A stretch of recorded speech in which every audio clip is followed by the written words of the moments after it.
ቤተሰቦቼ ሁላቸውም ያለ ሩታ መንቀሳቀስ እንደማይችሉ ነግሬያቸዋለሁ። እንግዲህ ሩታ ሉሌን ይዛ ወደ ቡታጀራ ካብርሽ ጋራ ሄዳለች ብዬ ቀደም ብዬ እንግዲህ ሄርሜላ ሳትመጣ በፊት ነግሬያችሁ ነበረ። ሄርሜላ ይሄን ጉድ ስለምታቅ ማለት ነው እንግዲህ ያው እንደለመደችው አዲስ አበባ ላይ ሁከታ መፍጠር እንደለመደችው ረብሻ መፍጠር እንደለመደችው አሁንም ቡታጀራ ላይ ረብሻ ለመፍጠር ካልሄድኩኝ ብላ መቀመጫና መቆማያ አሳጣቻቸው።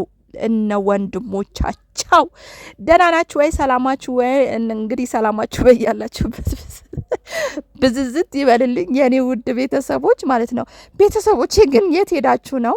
3000 ምናምን ቤተሰቦቼ የት ሄዳችሁ ነው? ቻናሌ እንደዚህ ወዶ ዝጭ እስከሚል ድረስ እንዴ ምንድን ነው? እኔ ከሩታ ሌላ ምንድን ነው ርዕስ እንድቀይር ልታረጉኝ ነው እንዴ? እንዴ ላይክ አድርጉ እንጂ ቻናሌ በጣም እንዴ እናንተ እያላችሁ ለምን በዚህ ልክ ቻናሌ እንደዚህ ሆነ? ለምን እንዴ ላይክ አድርጉ። ቪዲዮውን ስታዩ ቪዲዮውን ደግሞ ጨርሳችሁ ይዩት። እንዴ ወሬውን ባይጥማችሁ ጨርሳችሁ ይዩት። እኔ አያገባኝም። ጨርሳችሁ አይታችሁ ላይክ ያደረጋችሁ ውጡ። እንዴ የሩታ ቤተሰቦች የት ሄዳችሁ ነው እንዴ? 300 ምናምን ሺህ የሩታ ወዳጆች የት ሄዳችሁ ነው? የኔስ ደግሞ 3000 ምናምን እንዴ ገና 300 ሺህ እንገባለን። ምን ሆናችሁ ነው?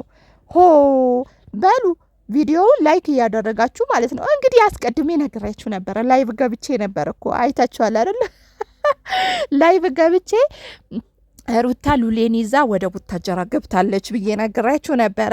እንግዲህ ሄርሜላ ጨምጨምታም ሰምታለች። ትላንትና አይታችኋል። ቡዜ አስጠንቅቃታለች። ማንም ደጅ ላይ እንዳይመጣ ብላ ነበረ። ሩታ ግን ስለሚገባት ልጅም ስላላት አብርሽም ልጁም ስለሚናፍቅ መሄድ እንዳለባት ተወያይተው ተዘጋክረው ሩታ ደግሞ አብራቸው እንደሄደች ነግራችኋለሁ ማለት ነው። እንግዲህ ዛሬ አቶ ሄርሚሊት ማለት ነው በቅናት ብድ ብላላችሁ ለወንድሞቹ ቀምጥ አላስቆም ካልሄድኩኝ እንግዲህ አላቅም። እኔ ሄርሜላ በምን አይነት ሂሳብ እንደምታስበው አላቅም። አብርሽ እኮ የሄደው እናት አባቱ ጋር ነው። እንደው አንቺ ከእናት አባቱ በልጠሽ ከቤተሰቦቹ በልጠሽ ከእህት ወንድሞቹ በልጠሽ እኔ ለአብርሽ አስፈልገዋለሁ ስትይ ሼማ አይደለም? እንደው ሌላው ይቅር ሁሉም ይቀርቀር። እንደው አንቺ ከሉሌ በልጠሽ ነው። እናት አባት በነገራችን ላይ ቅድሚያ ነው። እነሱ ላይ ናቸው። ማንም ሊነካቸው አይችልም። ቦታቸው ስነ ስርዓት ያዙ። ይሄን ማለት ነው።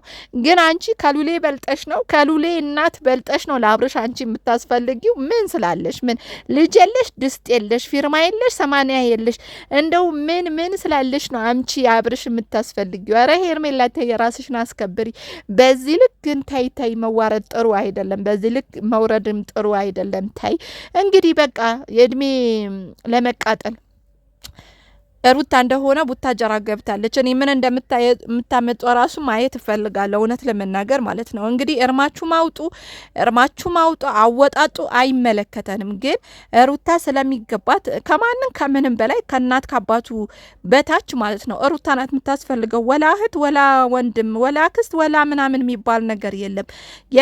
የልጁ እናት ነገ ቢጎዳ ልጁ ነው የሚጎዳው። ስለዚህ አጠገቡ መሆን ያለበት ሉሌም ስለሚናፍቀው አጠገቧ መሆን ያለበት አጠገቡ ደግሞ መሆን ያለባት ሩታ ስለሆነች ሩታ ተመካክረው እንግዲህ ምንም ማድረግ አይቻልም። ሄርሜላይ ማለት ነው እነሱ ካንቺ ጋር ሲሆኑ አንቺን ይላሉ፣ ከሩታ ጋር ሲሆኑ ሩታ ይላሉ። ምንም ማድረግ አይቻልም። እንግዲህ አቋም ከሌላቸው ምንም ማድረግ አይቻልም። አይተሻል።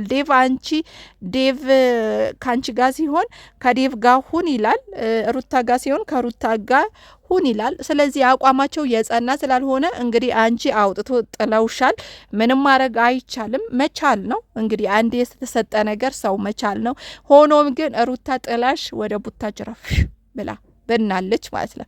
ለምን ልጅ አለ? አዎ ስም ማስጠሪያ ልጅ አለ። ያንቺ እርግዝና ግን ከወዴት ደረሰ? በዛው ላስታውሳችሁ ብዬ ነው። ሄርሜላዬ ያንቺ እርግዝና ግን ወዴት ሄደ? አይ ወዴት ሄደ? እንደው እሱ ነገር ግን ልታሰምሩበት ይገባል። በተለይ የሩታ ቤተሰቦች ማለት ነው መስመር ላይ ልታስገቡትና ልትወያዩበት ይገባል ማለት ነው። እንደዛ አይነት ነገር እየረሳችሁ ነው። ላስታውሳችሁ ብዬ ነው፣ እንዳትረሱ። የሄርሜላ እርግዝና ወዴት ሄደ? እሱ እንኳን ቢኖር እኮ ተስፋ ይኖራት ነበረ። እውነቴ ነው የምላችሁ። እሱ እንኳን ቢኖር ተስፋ ይኖራት ነበረ ማለት ነው።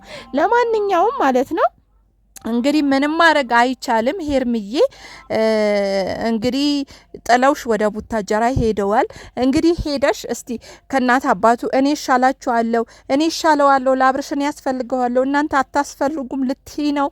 ለነገሩ አታፍሪም። ለነገሩ በባለትዳር እርጉዝ በሆነች ሴት የመጣሽ አንቺ ለእናት አባቱ ደግሞ በአንቺም ብሶ ማለት ነው ሩታ ለእህት ወንድሙ ያልተመለሰች ለእነሱ አትመለስም። ለእነሱማ ተመልሳ አንገቷን ደፍታ ጋሽዬ እንዴት አርጋ እንደሸኘችው አንቺም ታውቂያለሽ፣ አይተሽማል፣ በአይንሽም በጆሮሽም ሰምተሻል ብዬ አስባለሁ ማለት ነው።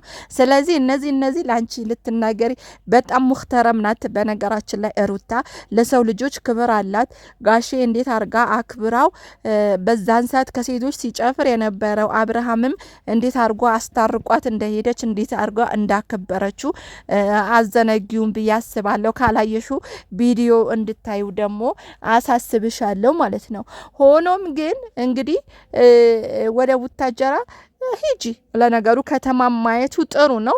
ከተማውን አይተሽ ተናፍሰሽም ትመጫለሽ። ግን 10 ጊዜ ውጪ ሀገር በሄድንበት ሰዓት ውጪ ሀገር እንደዚህ ባልንበት ሰዓት እያልሽን ጉራሽን ባትነፊብን ደስ ይለናል። ደስ